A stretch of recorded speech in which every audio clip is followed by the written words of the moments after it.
Hello everybody, Devin Martinez here, Product Manager for Trimble Geospatial Software. Today we're going to demonstrate a workflow utilizing our new floor flatness, floor levelness tool released with Trimble RealWorks version 10.4. A bit of background about this project. A local contractor had just poured a concrete slab.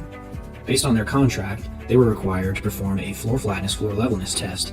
This test was performed by a third party.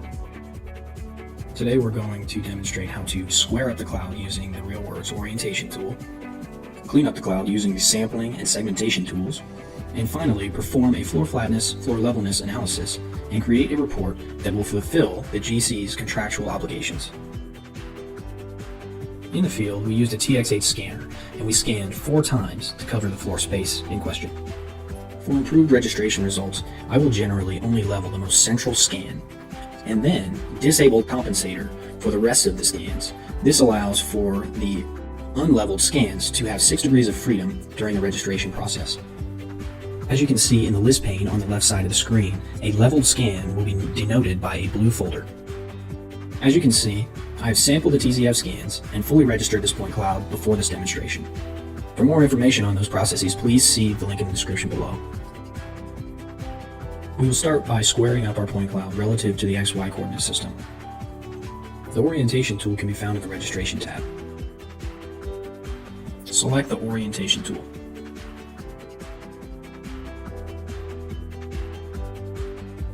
Within the orientation tool, we will define a horizontal axis by picking 2 points. This will define the x-axis. I'm going to select 2 points along the longest leg of available point cloud data. After I select my second point, the cloud moves, and I like to verify that I'm square with the gridded background. To permanently apply the transformation, click the green check mark and exit the tool. Now that we've squared up our cloud, we're going to begin the cloud cleanup process, such that we're left with a completely clean floor to perform our floor flatness, floor levelness analysis. In most practical cases, a test area is generally completely cleared before scanning, but in our case, the test area was occupied with workers.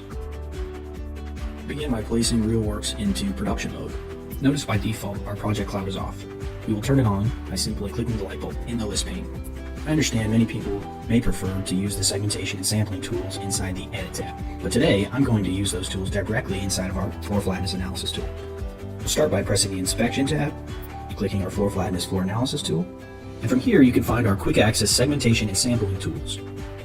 We'll start by selecting the segmentation tool to clip away all the unwanted point cloud data. Fencing in the area of interest. To close out the loop, we'll double click and select the check mark to keep point cloud data in. In the View tab, we'll go to the preset left view.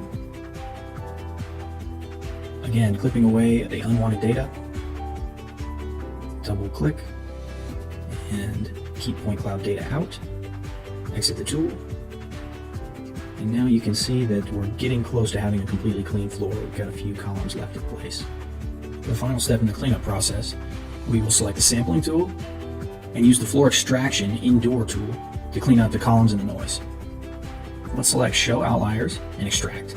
Well, what this is doing is identifying all of the point cloud data that is not considered to be floor. And here you see it all highlighted in red. We'll select Keep Floor, and this will remove all the unwanted points in red. All we're left with is a clean floor surface. A clean floor surface is very important because any outliers will skew analysis results. Select Apply to return to the floor flatness analysis tool. Now that we've cleaned our floor surface, we are ready to begin the floor flatness analysis. First, we will need to define our test area. Start by selecting Define. We are then prompted to begin drawing our test area. Start by selecting your first point. Notice the red line. The red line denotes that we are not able to draw a line that short based on the ASTM standards. It will turn green when the line is at appropriate length. After selecting our second point, we'll drag the box to the appropriate size. Again, it will turn green when we are at appropriate length based on ASTM standards. After our test area is defined, in the workspace, if we scroll to the bottom here, we can take a look at the minimum number of readings that we'll need. As many of you know, a reading will be taken every 12 inches along our single run. Now we will begin drawing our test runs. Press the Add Sample button.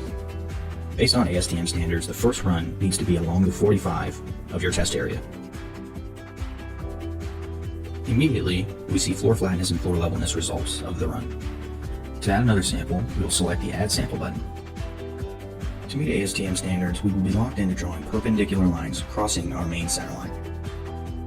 When our line is long enough per the ASTM standard, the line will turn green.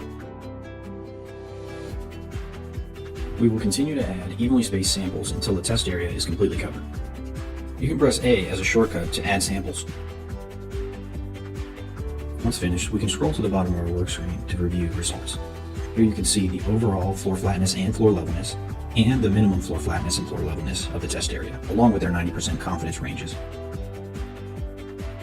A screenshot will be provided in your report. It will be derived from your active view, so please orient your view to a desired location before proceeding. To create the report, select the Report button. A quick reminder appears that the ASTM standards requires our samples to be uniformly distributed throughout our test area. Simply select Yes, and choose a file save destination.